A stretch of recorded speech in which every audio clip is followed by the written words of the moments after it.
Hello, and now we're going to talk about using literature with science.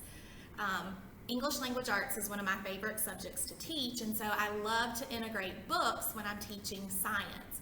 So I want to talk to you about some of the literature links that you are receiving.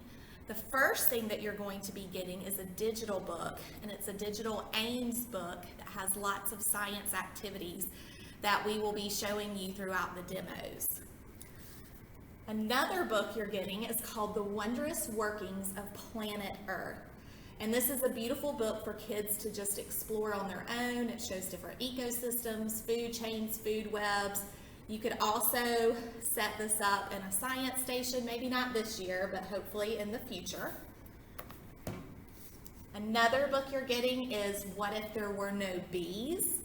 This is a great book to teach about the grassland ecosystem. You can use it as a read aloud. You can talk about interdependence, food webs. This is also a great book to talk about nonfiction text structures. This book is Tracking Pythons, and it's by Kate Messner, and she writes a lot of chapter books for kids. And this is also good to talk about nonfiction text features and talk about invasive species and how they affect food chains and food webs. And you can see that it has lots of great photographs. Pass the Energy, Please is a book that is written in poetry form. And so you can have kids model this and use it in writing. So this could be an assessment for science and writing, and it talks about food webs. This one is Haiku, and I love this book because it is a new one, and the entire thing is written in haikus. So this is a great way to integrate writing poetry and also science. It's also good to use with owl pellets, and that's another demo that we're going to be showing you.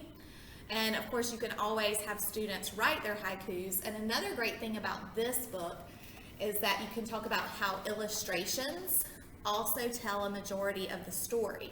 So you have the short haiku right there, but the illustrations are telling you a big part. You're also getting a set of ecosystem books, and you have 7 different books right here. You can use it for research. You can talk about nonfiction text strategies.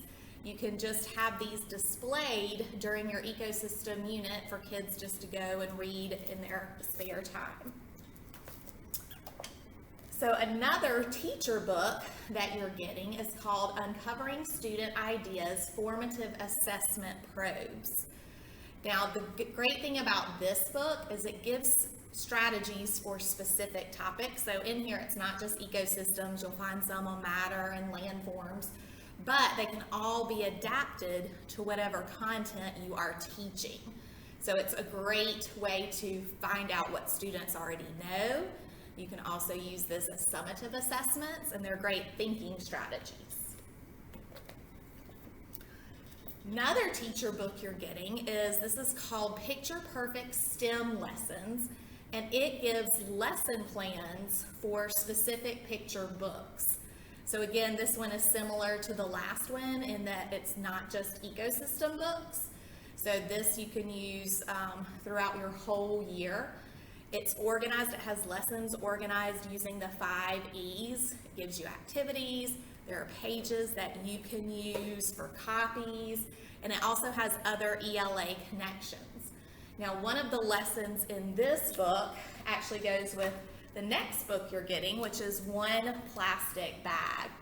And this is one of my favorite books to read aloud to my students for many reasons.